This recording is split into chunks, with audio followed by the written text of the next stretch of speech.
I really sometimes think that accessibility kind of deserves its own category, but it is really, in the context of people with disabilities, people with even sometimes different learning styles, different ways of engaging, like, are you giving those people an easy pathway to still access and do something with your brand, right? And sometimes artificial intelligence, I think, can help in those areas, but in other times it can hurt. And we haven't fully tested that.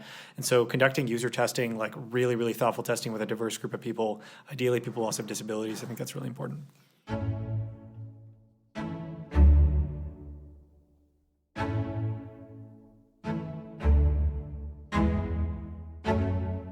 Welcome to the Future in Sound podcast. I'm your host, Jen Wilson. This is a podcast where we discuss people, planet, and profit. In each episode, we'll learn from world-leading experts who can help us see the future we want and our role in it.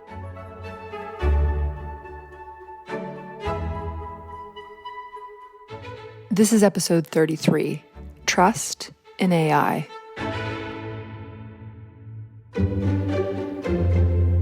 Jaxson Khan is a former senior policy advisor to the Canadian Minister of Innovation, Science and Industry. Prior to government, Jaxson worked in technology, including as director of growth at Fable, an accessibility platform that helps major organizations build more inclusive digital products for people with disabilities. He's also worked for companies like Nudge AI, which is acquired by Affinity, Influitive, Paddle, which was acquired by LinkedIn, and Microsoft. Jaxson is a published author and speaker on technology, education, and policy, including with the International Economic Development Council and also TEDx.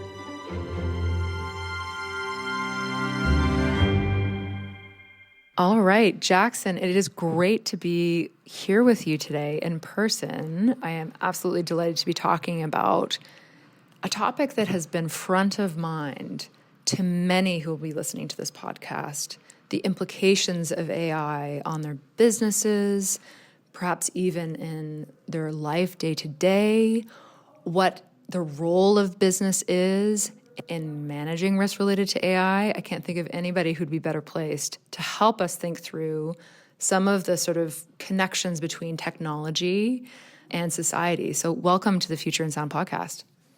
Thanks so much, Jen. It's really great to be here with you. Thanks for the very kind words. Always happy to chat about the topic. I think I've just come off of a very interesting time working on the problem in federal politics in Canada, so happy to dive into it with you. Sounds great. And why don't we start, for listeners who aren't familiar with your work, why don't we start with just a 60 to 90 second intro on who you are and the work that you've done? Yeah, sounds good. I can keep it short, but basically I was a senior policy advisor to Canada's Minister of Innovation, Science and Industry.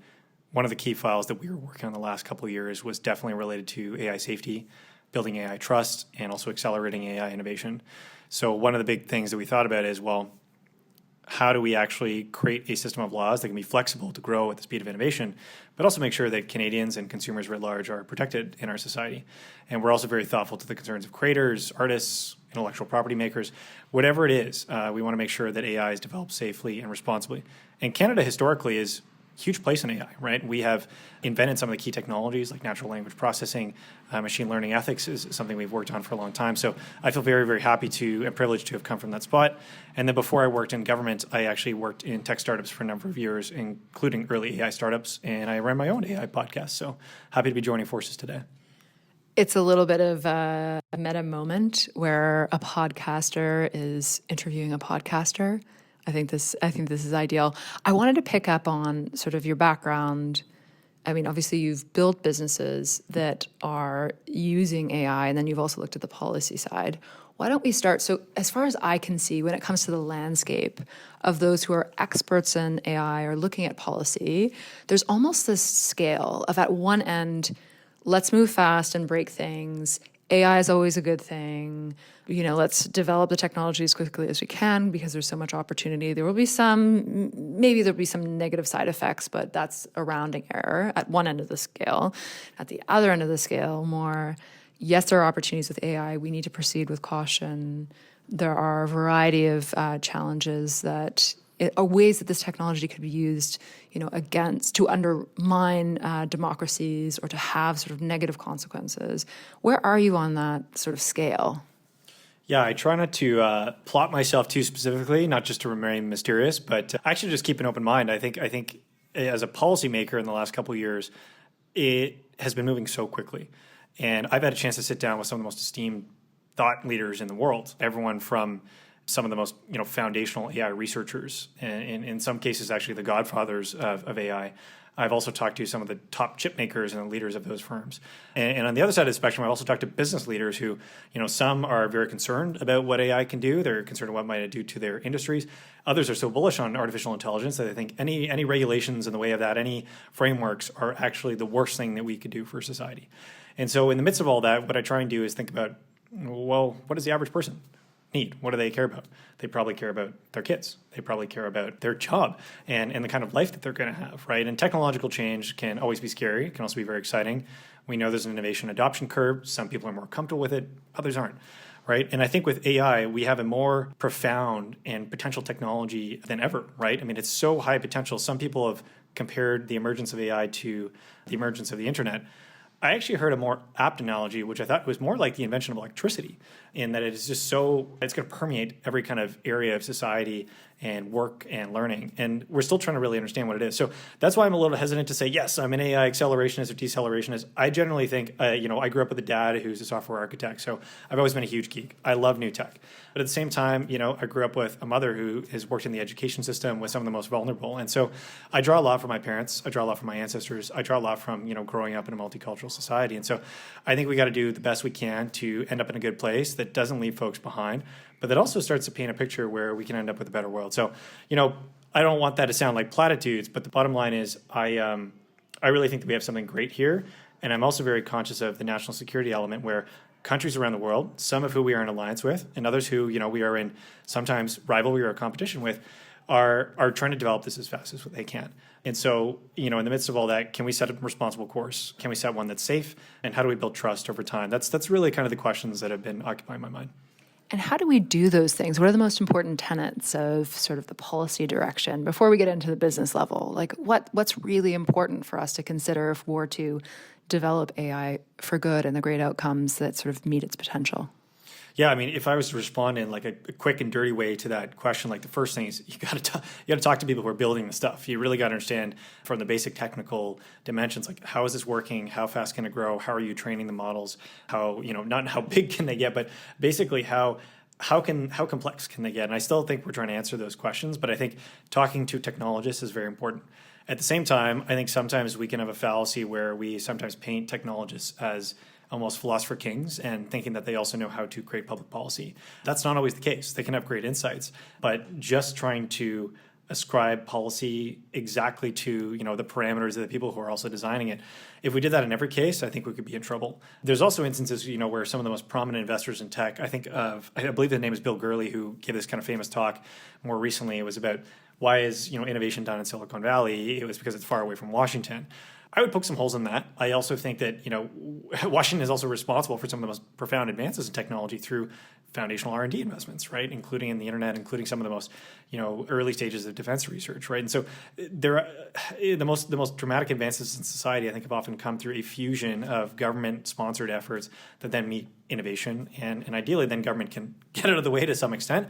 But then if it gets very powerful, like you do then have to ask, okay, well, how do we make sure that the technology is adapted responsibly? So I think you got to talk to the technologists, but then you've got to go and make sure throughout the whole process you're talking to citizens, you're talking to civil society groups who see different facets of how does this actually end up. You have to talk to academics. And then also what I tried to do was I tried to talk to the people who were most critical. And sometimes that meant meeting with critics more than, people who were just slapping us on the back and say, yep, let's get it going and let's pour all of our money into this. And I think, critically evaluating criticism, I guess to be very flunky with my words, I think was very important because it really made us think, it made us challenge, some of the assumptions we may have held. A lot of it was also even educating people internally within the public service. Some of the public servants that I worked with didn't necessarily come from a technical background. They didn't, have a great understanding of what is it actually like to work in a startup. And so part of that innovation life cycle, it's important to educate people on how quickly can this actually come about and make sure you're facilitating those connections between policymakers and the innovation community. With that, context of ensuring we're talking to critics, ensuring we're keeping sort of an open mind, that there's solid discourse to help us steer in the right direction. What kinds of policies do you see in the next, I know it's very difficult to answer this question, but kind of policies, not specifically in Canada, let's say, globally, what kinds of policies do you think we're likely to see in the coming, say, 5 to 10 years related to AI, if any? Yeah, I think there's kind of two big examples that we have right now, at least in the Western world. One is kind of the U.S. approach, where they have the White House order on executive order on AI. So some examples there would be there's pieces around procuring artificial intelligence, orders to federal agencies on how to handle that. There's also the White House agreement, the Biden commitments on artificial intelligence, which were actually voluntary commitments from some of the top AI companies, including Anthropic, OpenAI, and those actually stipulating certain types of security requirements and actually then coordinating with the U.S. government on safety testing. I think these are all great things, right? They're voluntary, they can move very quickly, they can move at the speed of industry, but particularly with the force of the U.S. government behind them, I think they carry a lot of weight. And also these companies, they have a prerogative to try and build public trust and understanding. I like that that's very flexible. Some advocates in civil society and citizens might say, well, yeah, but there don't seem to be any clear consequences. What are the penalties for doing wrong? And then on the further end, folks who are very worried about AI safety, it's like, well, how are we actually trying to prevent catastrophic risk? Like, it's just safety testing enough. Like, we really need to, maybe put the fear of God in some of these people, because they are creating something that could be very powerful. The other side of that, of course, is like, the EU AI Act, which, very prescriptive, has a lot of, like, an extensive amount of detail, unacceptable categories of risk, all sorts of different parameters there. I'm fascinated by both models. I think in Canada, we tried to, in my idea, take a little bit of the best of both. In the interim, we had created our own voluntary code of conduct. We tried to model some of the best practices from what we saw from the U.S. perspective, but that also stipulate that we think some of the applications for business-to-business applications, for example, in the enterprise, are actually quite different than the ones that are consumer-facing. There's different levels of risk, different levels of application, and so we tried to differentiate there. And I would argue that I think we've done something pretty cool there, and we got all the top AI companies in Canada and the top technology companies signed up to it. On the other side, we had an AI law that we've been working on and pushing through our House of Commons and Parliament for the last couple of years. It is still an industry committee study, but that tried to set some high-level parameters and categories of risk, but then have a lot of the flexibility left to regulations. It remains to be seen if that bill will pass, particularly given that the Canadian government is a minority situation. But even if the bill doesn't pass, I think it's very useful that this has been a tool for the government, which I've recently left, by the way, to collect feedback, to understand from civil society what's gone right, what's gone wrong, from industry, the same thing. And I'm hopeful that people will continue to experiment and try different models. And even if you get negative feedback, I think we're trying to figure this out, right? Like, this really just became, I feel like a more of a theoretical area into something that governments around the world are chasing after and trying to figure out how do we appropriately regulate artificial intelligence. The last thing I would say is, countries like Singapore, for example, are doing a lot of innovative work and trying to figure out how could this maybe be done better. And I think it's worth looking at. China's even ahead, in some respects on trying to regulate artificial intelligence. So I ultimately think there will also have to be some sort of international agreements on what comes out. There's the Council of Europe work that is potentially being done on this. The OECD is playing a significant role. I also think organizations like Mozilla, for example, which are quite prominent on developing, open source definitions on artificial intelligence, I think they're playing a strong role in actually advancing new and interesting concepts of how we can define what we're actually working with here. Hey, it's Jen. I just wanted to take a quick moment to let you know a bit about Rico and what we do. We're a tech-enabled advisory firm that helps private market investors and companies measure sustainability metrics using our software platform. We also help you to set targets and focus your efforts on sustainability areas that really matter for your business. And finally, we help clients to translate all of this work into your core value creation strategy or your business model. Check us out at re.co.com to get in touch. All right, now back to our conversation. It's really interesting because it's so competitive and there's so much opportunity for competitive advantage with AI that, often when we look at more, ESG metrics, there's this question of, okay, is there going to be a specific, standard that comes to the fore, like GDPR, which then for international companies becomes the standard because you're operating globally, therefore, adhering to GDPR makes sense. But with, this scenario, it sounds like it's going to be a bit more bespoke. I'm interested in pivoting a little bit to the business perspective. So for example, Rico, We are developing tools all the time with AI. And of course, we're advising clients on business ethics, future of capitalism, the right metrics to have. And many of our clients are technology companies. So what are some of the tips that you would have for business executives who are running technology companies in managing the risks related to AI while pursuing the opportunities? Yeah, I mean, I think you got to start with what it is that you're actually doing right now, what it is that you want to do, and really understanding the possible implications of that. That might sound pretty simplistic, but I think sometimes, it can be easy to get ahead of yourself when your board, your shareholders are pushing for you to take action and do an AI thing sooner rather than later. So I think it's really, taking a pause and being thoughtful about this. I also think it's worth, really engaging with your users and consumers on this front. I think right now, because artificial intelligence in general is under high scrutiny, we've already seen I feel like a ton of screw ups from even some major big brands who've used artificial intelligence generated images without credit, even, for example, and experiencing pushback from artists or even communities of people on social media about that. And so something that was meant to be good is immediately turned back and around. We're seeing political campaigns do this and having it backfire sometimes. So I think it's really, really important to operate with a much higher level of responsibility, accountability, or respect. There are, global principles of transparency, explainability, et cetera, that are often talked about, in ethics communities. But I think before you even think about artificial intelligence ethics and how are we actually operating this, I think it's doing some common sense gut checks sometimes and really just thinking through, okay, if someone took the most cynical view of this possible in our intended application, what is it going to look like? How can the media talk about it? How could our customers, talk about it? And I don't know if this is a segue you want to take, Jen, but I do think a lot of it comes down to trust. And Edelman, their trust barometer is like an annual metric-based survey they kind of share every year. And one of the special reports, I believe, had been focused on artificial intelligence and found that trust levels, I believe, are kind of below 50%, I think, in most major Western economies. I think Canada was one of the lower ones. US even, I think, was not doing very well. I think Pew Research survey is saying most Americans, unless there was some sort of rules on the use of AI, would not necessarily trust it very much. The rules would certainly help. And so I think we've got to overcome a trust gap that is prevalent, that does exist. And I think, as citizens, as technologists, policymakers, we've all got a job to do, and business owners to try and build trust in anything that we want to do before it comes to our customers. Really practically, if you're on the board or if you're the CEO of a technology company you're not building, large language models, you're using models in your business.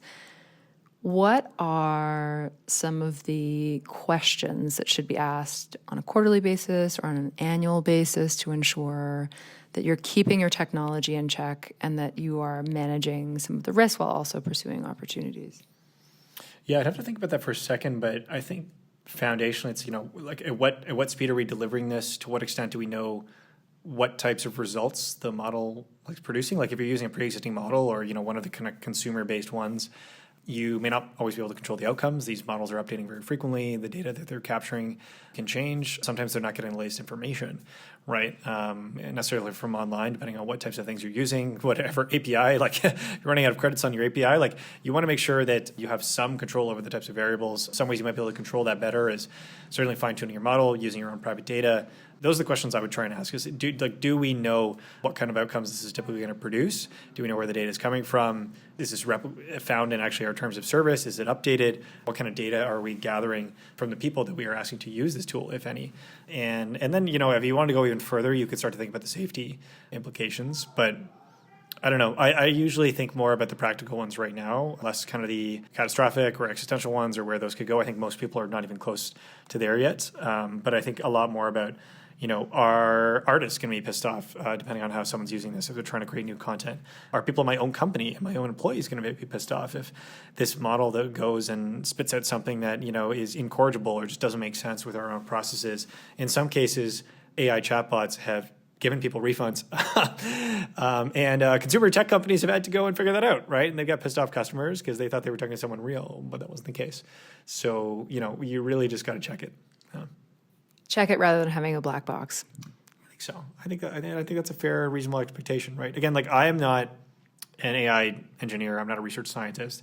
I don't even know, to the deep technical extent how some of these work, right? I think what I've tried to do, having some background in tech and growth and policy, is understand, what does this typically mean for the average person? How can we be more honest about what this actually means, and not just get excited about what this is going to look like on a spreadsheet in my next, quarter's numbers, right? I think a lot of people are getting very excited. Policymakers and economists are excited about the productivity aspects. I think businesses are excited about, new channels of growth. That's all awesome, right? I want those things for our economy, our society. But, the average person is still like, well, I just got to do a thing and get it done. I got to buy a product. I got to get a service done. And unless this actually makes my life better, it could just drive more frustration, right? Like sometimes people can encounter an AI chatbot and be like, well, I just need to talk to a human right now about a thing, right? And so making sure there's still an ease of access path that is there. The last thing I would say quickly is, more and more brands, and this is somewhat connected to ESG and to some extent DEI, I suppose, but I really sometimes think that accessibility kind of deserves its own category, but it is really, in the context of people with disabilities, people with even sometimes different learning styles, different ways of engaging, like, are you giving those people an easy pathway to still access and do something with your brand, right? And sometimes artificial intelligence, I think, can help in those areas, but in other times it can hurt. And we haven't fully tested that. And so conducting user testing, like really, really thoughtful testing with a diverse group of people, ideally people also have disabilities, I think that's really important. What's an example of AI not being great for somebody with disabilities, just so the audience can understand? I will give a quick estimated guess, but my strong advice is to ask someone with a disability, which I am not. I think there's great companies out there who can provide insight there. I actually used to work for one called Fable, so feel free to talk to them. But an example I can think of off the top of my head is a lot of people who are blind or who have visual impairments often use a screen reader to interact with a device. But if, for example, the focus of your device, let's say a computer or a phone, shifts the focus, let's say to a chat box or somewhere else, that can be confusing, particularly if there's no actual audio cue to the person who is using a screen reader, which delivers voice messages to someone who again may have a visual impairment. That can be confusing, right? So it's like, are you as a product designer, as an engineer builder, are you actually making this an easier experience, right? At the same time, AI can also have awesome benefits, right? There could be translation, there could be better audio, right? There could be more thoughtful engagement of someone. Maybe there could be even a recognition that, this is clearly someone with a disability who is browsing using my website. I think based on the characteristics, maybe we should, put up a prompt and inquire, or we should start to serve out a different user interface. Like, there are a lot of opportunities, but I think the most important thing is don't make assumptions, especially if you're able-bodied. If you don't have experience or lived experience in that area, it's really, really important to think thoughtfully about it, because people with disabilities are 15% of the global population. I think it's 1 billion people, and it's 1 in 2 seniors. Thank you for that. My final question, Jaxson, for you is, many people, listening to this will be thinking, I just want to keep up to date with some of the developments that matter. What resources should I be taking a look at? I'm wondering, are there any maybe newsletters, books? Is there anything that you read on a regular basis that helps you think more strategically about AI and technology that you'd be interested in sharing with the audience? Yeah, definitely. I mean, a lot of the stuff I read is really, really geeky. If I can think of something that I think is more useful for let's say a business person or just someone who's keen on understanding a bit better about how machine learning works and also generative and artificial intelligence, Avi Goldfarb and Ajay Agrawal, and I think I'm forgetting one third writer, I apologize, but they wrote a book a few years back called Prediction Machines, and they just wrote another book, which I think I've ordered and I still got to read through, but they do a pretty darn good job of just explaining, here's how this works, right? And I think that kind of accessible, useful content is really, really valuable. I also think, my advice would actually be to stay away from stuff that is too simplistic. I think there's a lot of people on Twitter saying, here's the 7 ways that ChatGPT is going to change your life. I think it's died down a little bit since the earliest hype cycle, but, maybe try and go, and look for experts who are still human and can, talk to you in a real way. And that's kind of my advice is, try and read books about this stuff. Don't just, read the latest tweets. I think it's really, really important to get reasonably deep into it before you decide to go and change your whole business model or, the way that you run your organization. Jaxson, thank you so much. Right on. No worries, Jen. This is a lot of fun.